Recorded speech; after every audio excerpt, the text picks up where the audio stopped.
Hello बच्चों, कैसे हैं आप? अच्छे हैं ना?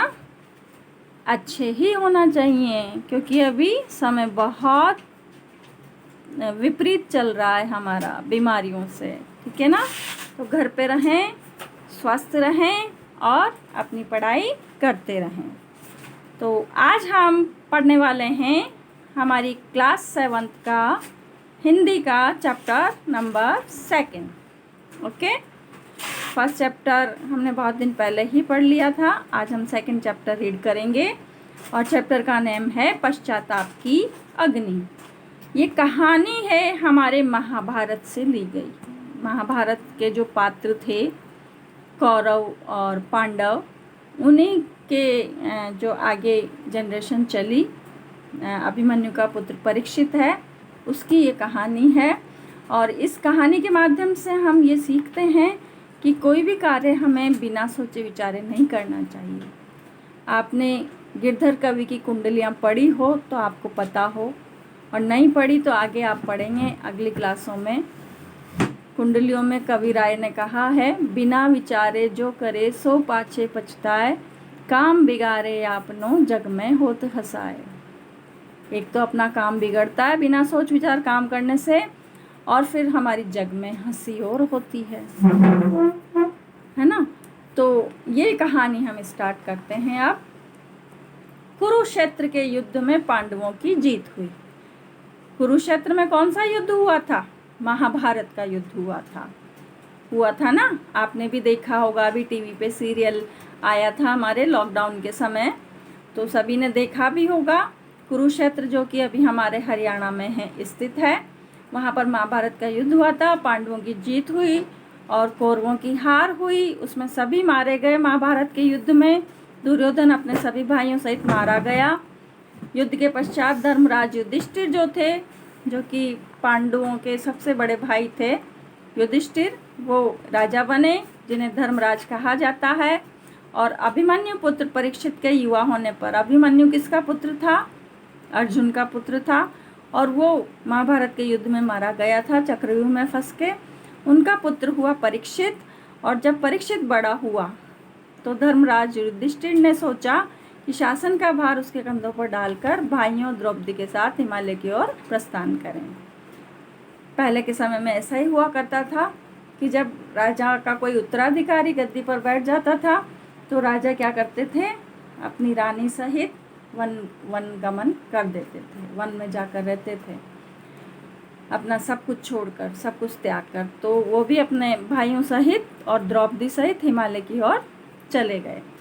परीक्षित ने जब शासन की बागडोर संभाली, परीक्षित ने जब अपना राज्य संभाला, तो उसको कोई शत्रुओं का भय नहीं था। वो बड़ा ताकतवर शासक था। अतः उसका अधिकांश समय आखेट में बीतने लगा। आखेट क्या होता है? शिकार, वन में जाकर के शिकार करना।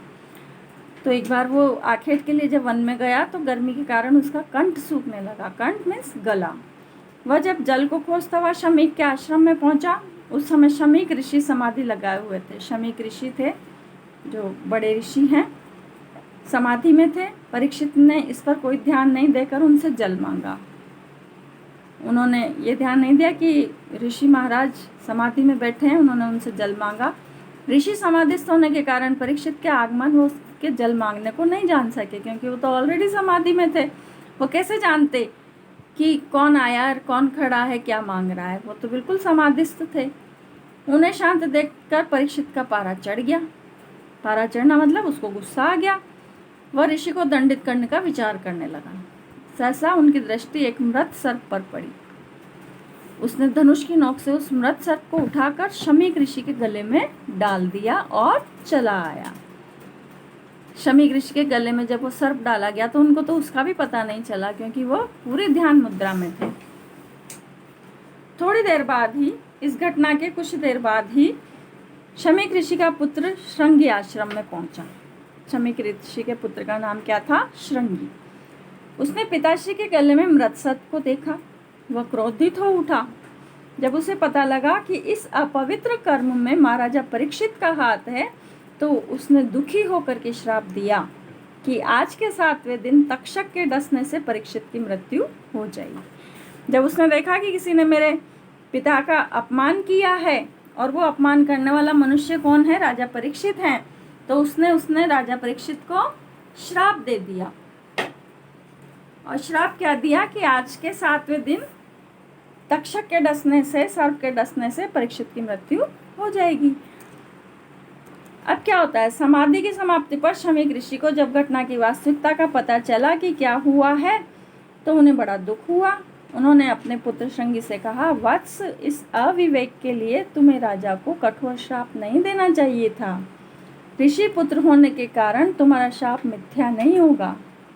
अतः राजा परीक्षित को इसकी सूचना तत्काल देनी चाहिए। क्या कहा ऋषि ने कि तुमने अच्छा नहीं किया है ये, और तुम ब्राह्मण पुत्र हो, ऋषि पुत्र हो, इसलिए तुम्हारा श्राप भी बेकार नहीं जा सकता। अतः तुम जाकर के राजा को ये सूचना दे दो। राजा परीक्षित को शाप के विषय में अवगत करा दिया गया। शाप की सूचना पाते ही राजा परीक्षित घबरा गया। वह अपने बचाव करने का उपाय सोचने लगा। उसने इस अवधि में, जो 7 दिन की अवधि थी, उसके बीच में उसने ठोस स्तंभों वाले बहुत ऊंचे और चिकने प्रसाद का निर्माण करवाया। स्तंभ जो होते हैं ना चारों ओर, ये देखा आपकी बुक में, ये पिलर्स दिए हुए हैं, स्तंभ बोलते हैं इनको। एक स्तंभ पर बहुत सुंदर, बहुत ऊंचे और चिकने प्रसाद का, चिकना क्यों? ताकि कोई सर्प चढ़ ना सके। उस प्रसाद में किसी भी सर्प के पहुंचने की आशंका नहीं थी। अब राजा परीक्षित उस नए प्रसाद में, उस नए महल में रहने लग गया। उसने अपने पास सर्प विषनाशक औषधियां भी रख ली। महल तो बनवा ही लिया, और उसने सोचा कोई अगर सांप आ जाता है तो विषनाशक औषधियां भी रख ली। अगर कोई खा के भी चला जाएगा सांप, तो मैं ये विषनाशक औषधियां खा लूंगा। उधर श्रृंगी के श्राप से प्रेरित होकर 7वें दिन तक्षक तपस्वी के वेश में राजा परीक्षित को डसने जा रहा था। राह में उसकी बैठक वृद्ध ब्राह्मण से हो गई। उसने उस वृद्ध ब्राह्मण से पूछा, बंधु आप कौन हैं और कहाँ जा रहे हैं? वृद्ध ब्राह्मण ने कहा, मैं ब्राह्मण कश्यप हूँ। आज राजा परीक्षित को श्रृंगी ऋषि के शाप के अनुसार तक्षक सर्प डसने आएगा। मैं अपने मंत्र बल से उस सर्प के विष को नष्ट कर राजा के जीवन की रक्षा करूंगा। इससे मुझे अथाह धन की प्राप्ति होगी, बहुत धन मिलेगा मुझे राजा से। वृद्ध ब्राह्मण की बात सुनकर तक्षक का माथा ठनका। फिर कुछ सोचकर बोला, अच्छा, क्या आप मंत्र बल से किसी मृतक को जीवित कर सकते हैं? उसकी परीक्षा लेनी चाहिए उस तक्षक ने ऋषि की। हाँ बंधु, किसी विष दुर्घटना से होने वाली मृत्यु को अवश्य मैं जीवन में परिवर्तित कर सकता हूँ। हाँ, मैं अवश्य ये कार्य कर सकता हूँ। मैं सामने के इस वृक्ष को विषदंश से जलाता हूँ। आप इसे अपने मंत्र बल से हरा कर दो। मैं आपकी मंत्र शक्ति को सत्य मान लूँगा।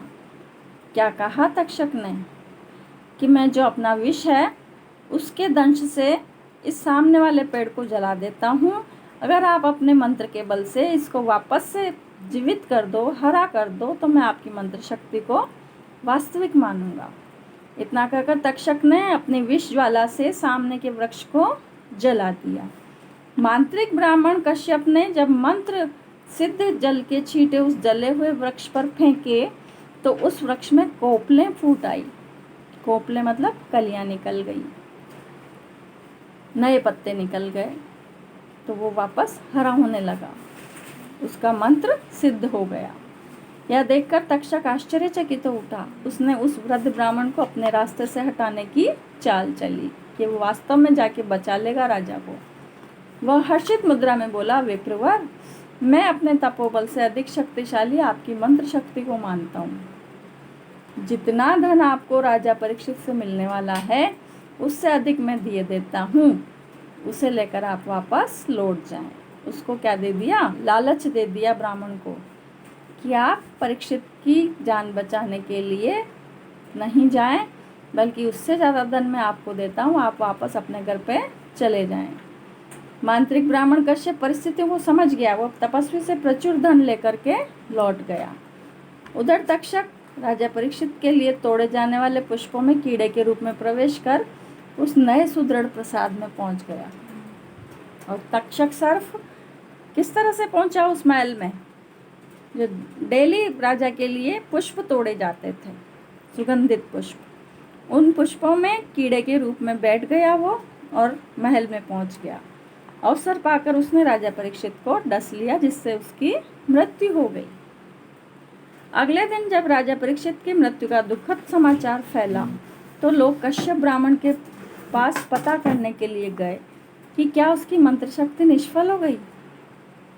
सबने पूछा ना भाई, जब कश्यप ब्राह्मण ने मंत्र शक्ति से राजा को जीवन दान दिया होगा, लेकिन जब पूछने गए तो जब कश्यप ब्राह्मण ने लोगों को बताया कि ऐसे ऐसे हुआ, वह किस प्रकार राजा से बिना मिले ही लौट गया, रास्ते में मुझे कौन मिला, उसने मुझे पैसे दिए, सब कुछ बता दिया, धन दिया उसने। और उसके इस आचरण की लोगों ने बड़ी निंदा की। इस तरह से लालची ब्राह्मण था वो कश्यप ब्राह्मण। कश्यप ब्राह्मण को अपनी भूल पर बड़ा पछतावा हुआ। पश्चाताप की अग्नि उसके मन को जलाती रही। जब कश्यप ब्राह्मण को अपनी भूल पता चली कि मुझे ऐसा नहीं करना चाहिए था, धन लेकर राजा की जान से नहीं खेलना चाहिए था, धन अगर नहीं लेता तो राजा की जान बच सकती थी, तो जब उसने इस तरह से सोचा तो उसको बड़ा पछतावा हुआ। पश्चाताप की अग्नि हमेशा उसके मन को जलाती रही, यानी जीवन भर का उसको एक कलंक दे करके चली गई। तो इस तरह से बेटा हमें कभी लालच नहीं करना चाहिए। जहाँ पर हमें किसी के जीवन की रक्षा करनी हो, किसी के भलाई की बात हो, तो वहाँ पर हमें कभी लालच नहीं करना चाहिए और कभी भी बिना सोचे विचारे अपने जीवन में कोई काम नहीं करना चाहिए, क्योंकि बिना सोच विचार किए जाने वाला काम हमें बाद में बहुत दुख देता है, हमें उसके लिए पछताना पड़ता है। इसलिए आपको ये कहानी कैसी लगी? अच्छी लगी होगी और आप अपने जीवन में इसको उतारेंगे। ठीक है, आज के लिए बस इतना ही। हम फिर इस चैप्टर के क्वेश्चन आंसर करेंगे। तब तक के लिए गुड बाय।